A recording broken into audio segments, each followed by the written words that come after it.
Donald Trump went into this interview expecting things to go as planned until the reporter Rachel Simmons asked him the one question that completely changed everything.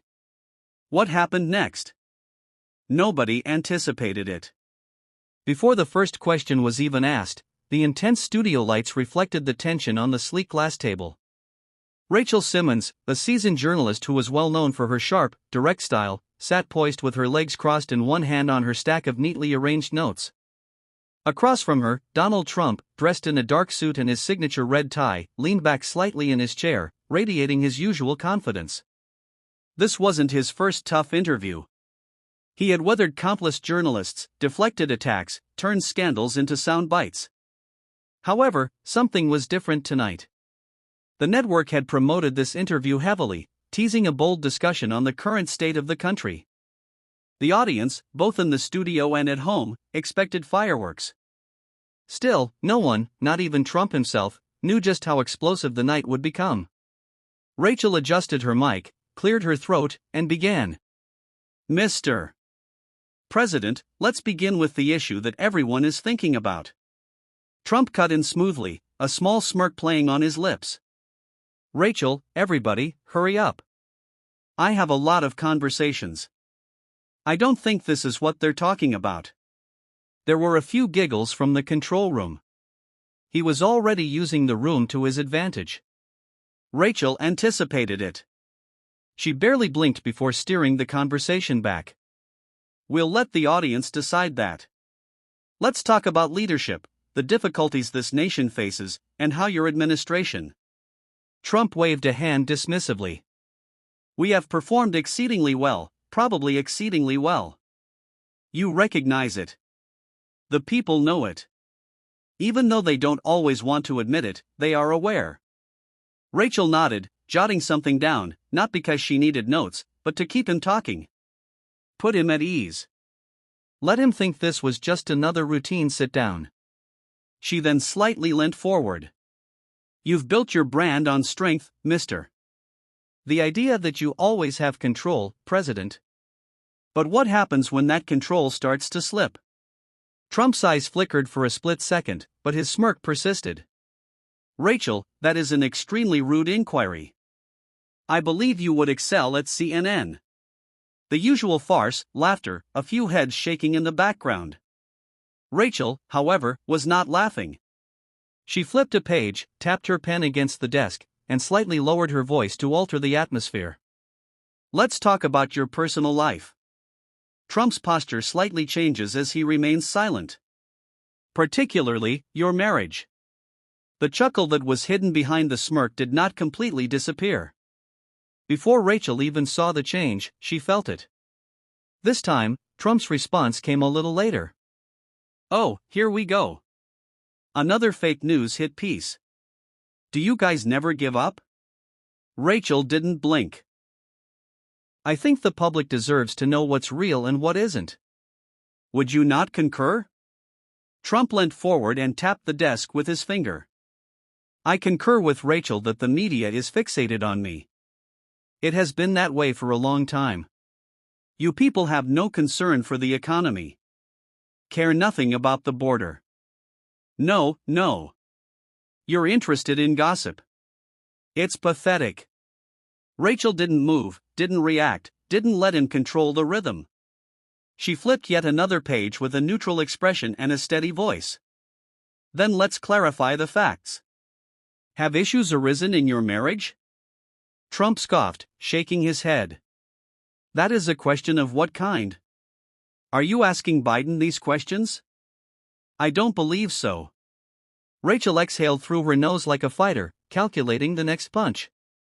Mister, I'm asking you to Trump, as a result of numerous sources close to you sharing alarming information over the past 3 weeks. And I have something tonight that no one else does. It felt colder in the room. All of a sudden, everyone on the crew, trained professionals who had seen everything, stopped moving. Trump fixed his gaze on her, his self-assurance intact but not as effortless as before. You people never stop. But that's fine, Rachel, proceed. What's your little scoop? Rachel reached for a folder, placing it on the table between them. She didn't open it. Not yet. The tension grew thicker and heavier as she allowed it to remain alone. She spoke with the certainty of someone holding something indisputable and looked Trump in the eye. Mr. President, what would you say if I told you I have proof? However, Trump was no longer laughing. Trump remained motionless for a moment. His hands rested on the table, fingers slightly curled, but his expression had shifted, just a fraction, just enough to notice. Rachel let the silence linger. She knew how to use stillness like a weapon, how to let a moment hang in the air until the other person felt the need to fill it. Trump exhaled sharply through his nose. Let me guess, anonymous sources, more fake leaks. You know, Rachel, you're better than this.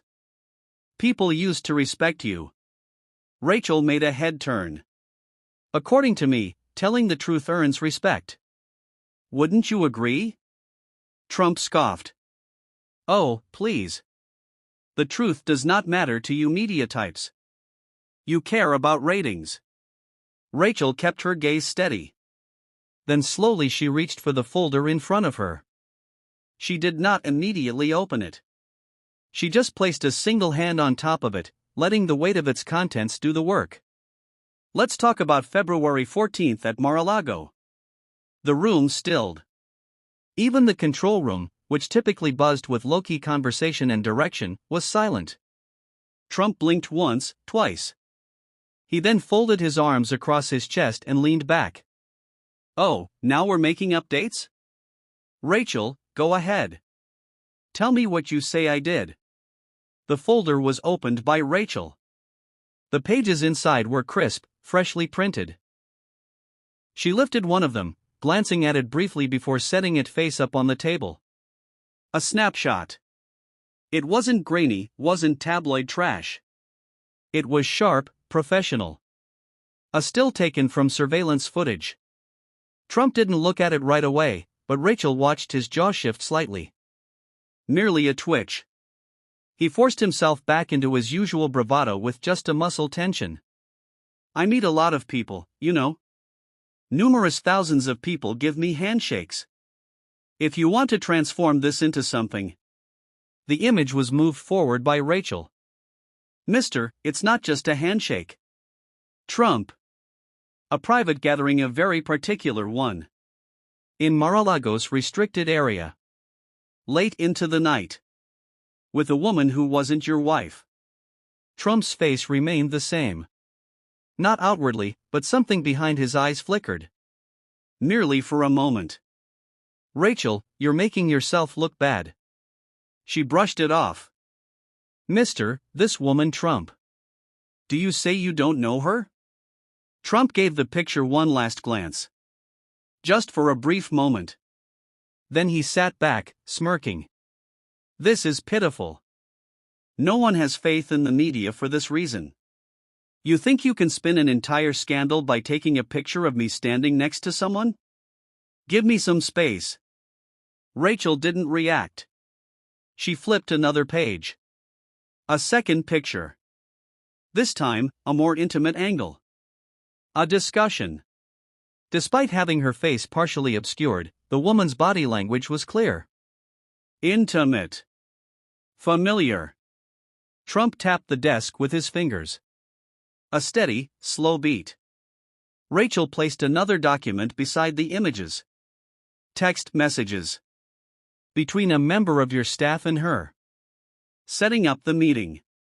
The footage was matched by the timestamps. It wasn't a coincidence, Mr. Trump. Silence. Rachel extended her head. Do you still refer to this as fake news? Trump laughed out of nowhere. A sharp hollow sound. Oh, how rich this is. Therefore, we are currently hacking phones. Is that our practice? Is that legal?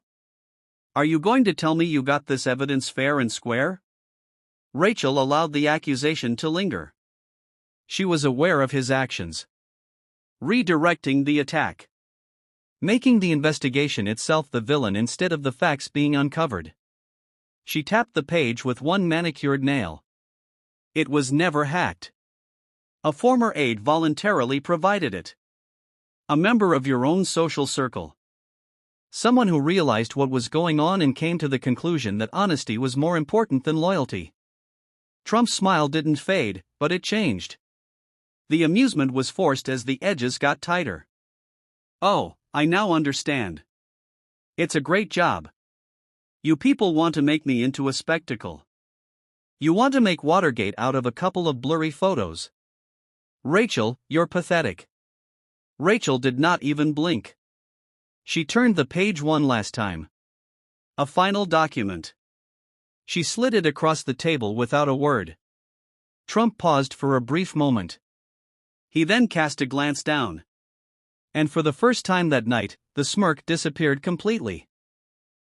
But the cameras were still rolling and the world was watching. For the first time, Trump didn't have a comeback ready. No sneering wave. No sarcastic jab. Merely silence. His eyes scanned the document Rachel had placed before him. An executed affidavit. A sworn statement from someone inside his own camp, detailing a pattern of secret meetings, coded messages, and careful planning. Rachel let him read. She didn't speak. Did not act. Finally, Trump looked up. "This is nonsense. Rachel didn't do anything. So you deny it?" Trump scoffed. "I deny that this is real. I deny that you people have any credibility left. This is a prank. How many fake stories have been written about me do you even know? Concerning my family? Do you think I'm interested in this?" Before her, Rachel folded her hands. "Then why do you appear anxious?" Trump chuckled. "Loud enough. Too abrupt. Oh, I'm shaking, Rachel. Terrified." However, the space had changed. Now the air was heavier. Thick with something unspoken. Even the production team, people who had seen him brush off accusations before, could tell. This was different. As she turned another page in her notes, Rachel took a deep breath. "You're saying this is all fake. But I have one more thing." Trump shook his head. "Of course you do. Let me guess. Another anonymous source? Additional exclusive leaks? This is pathetic. Likewise for you." He was ignored by Rachel. She reached for a small earpiece in her left ear and touched the side lightly, listening. She then gave Trump a look. "We just got clearance to play an audio recording." Trump's face changed completely. The brash arrogance gave way. He quickly blinkered for the first time and shifted in his seat. "You do not need." Rachel extended her hand. "Let's listen." It was put on hold in the control room. The studio was filled with sound. A male voice slightly distorted by the phone recording, but clear enough. "I'll deal with it. Just make sure no one talks. I don't need this getting out before the campaign ramps up." A pause followed. A different voice, distinct but softer. "What does she say?" "She has no intention of." Remain silent. A brief chuckle. "She will. Rely on me. There are ways to handle this." The recording ended abruptly. The silence that followed was deafening. While Trump's hands were pale and gripping the armrests of his chair, his face was stone. Rachel leant slightly forward. "That voice, do you recognize it?" Trump opened his nostrils and inhaled through his nose. "Play it once more." Rachel didn't flinch. "I think the audience heard it just fine the first time." Trump clenched his jaw. "You individuals are criminals. You know that? Wiretapping. Leaking fake information. You ought to feel ashamed." Rachel made a head turn. "So you're saying that wasn't you?" She was the target of Trump's fingernail. "I'm saying you're a fraud." However, his tone of voice had changed. Not controlled. Not commanding. Shaken. Rachel waited a while before speaking up. The woman in that conversation, the one he was worried about, she flipped the last page of her notes and laid it on the table. An exchange of text messages. One side of the conversation clearly belonging to a woman who sounded panicked.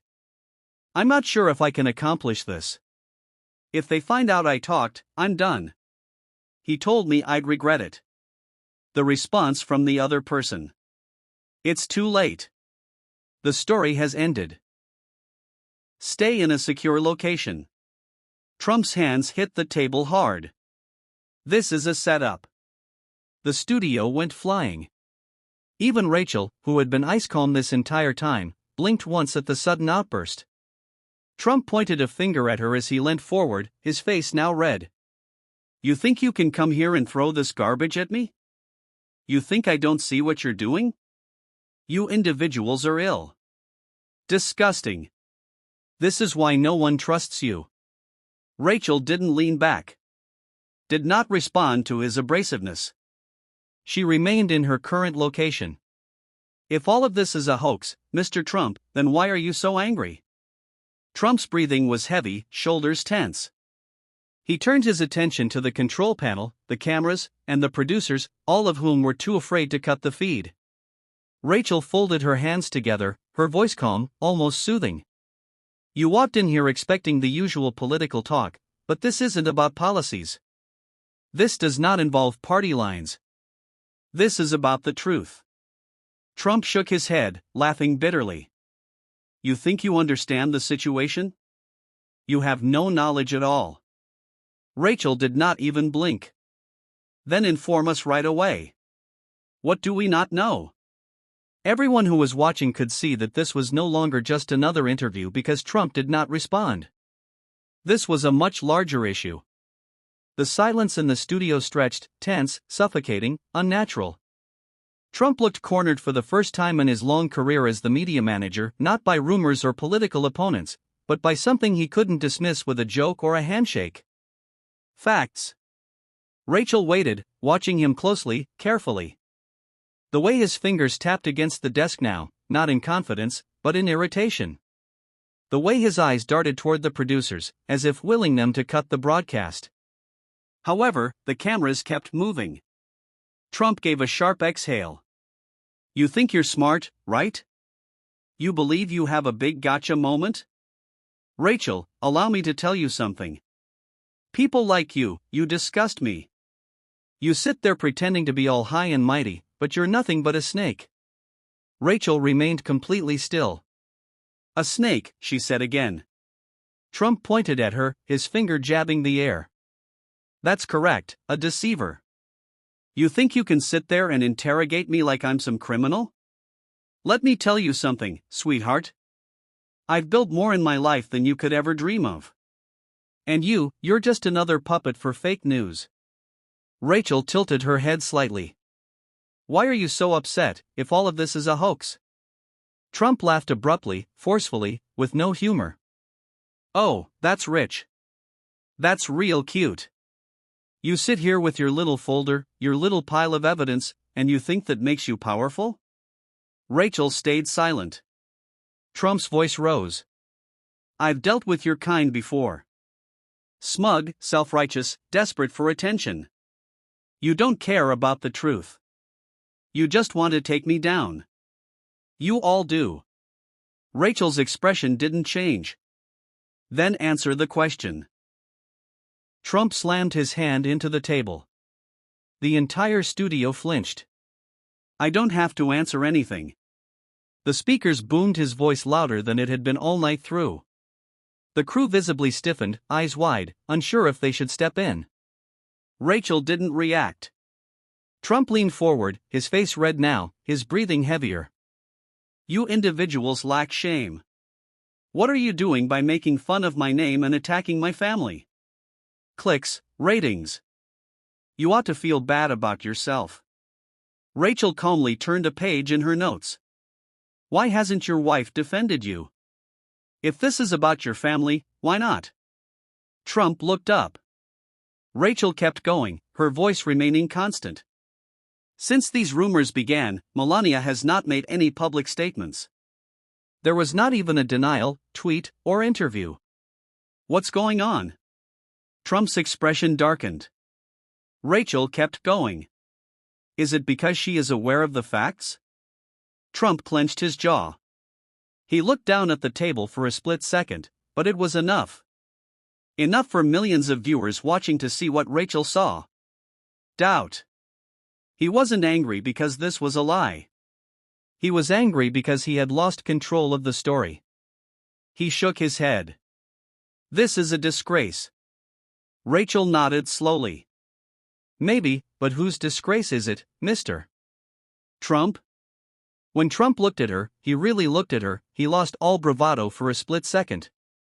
There was no smirking or evasion. Just a man sitting under the weight of something he didn't expect to face. A voice broke through the control booth before he could open his mouth.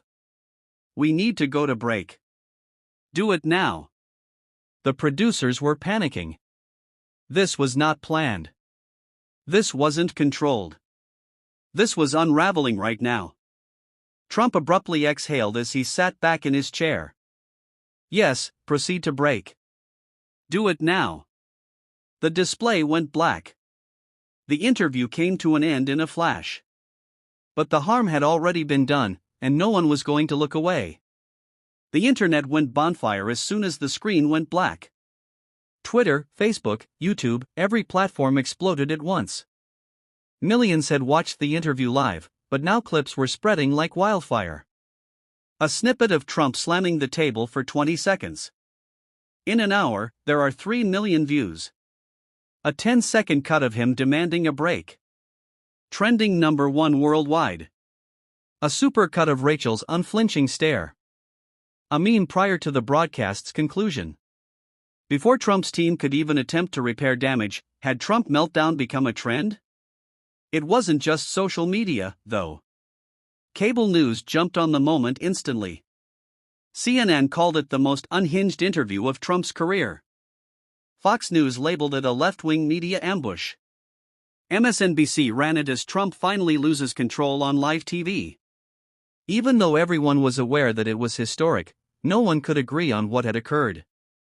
And then came the speculation. Before Trump spoke, people scrutinized every minute expression, glance, and pause. Was he deceitful? Did he have something to hide? Had Rachel just caught him in the most significant personal scandal of his life? His every move was explained by a panel of experts in body language. You see here, the way he clenched his jaw? That is evidence of suppressed rage. But take note of this. He blinks rapidly when she mentions his wife. That is a clear indication of discomfort. A man losing control of his own narrative was what we saw tonight. What's that? That is unusual. But while pundits debated, Trump's inner circle was in full panic mode. His team was in a panic inside Trump Tower. They required a declaration. Something substantial. Something that could alter the discussion before it gets any worse. A furious response was posted on Trump's official Truth Social account within an hour. The media of fake news is at it again. The lying Rachel Simmons is completely set up. When I started telling the truth, they cut me off. America is aware of the situation. Sad. In a matter of minutes, the post received hundreds of thousands of likes. His backers immediately rallied. He was cut off by them. Rachel Simmons is just another puppet of the liberals. A classic hit for the media. Nothing to see here. But not everyone was convinced. A portion of Trump's own base was hesitant. They had observed something different in his face this evening, despite their desire to dismiss it. The confidence had cracked. The usual bravado had waned. Then, as if on cue, something even more significant transpired. Rachel Simmons went on the air. Unmoved, she sat in the dimly lit newsroom with a fixed expression. The display's headline was straightforward. The truth about the interview tonight. Her voice was sharp, calm, and clear. I was aware that the interview would be challenging. I was aware that the questions would be awkward. However, I was also aware that the American people required responses. She extended her head. There was no ambush in what happened tonight. There was no attack. It was the turning point. And it is not my problem if someone is unable to deal with the truth.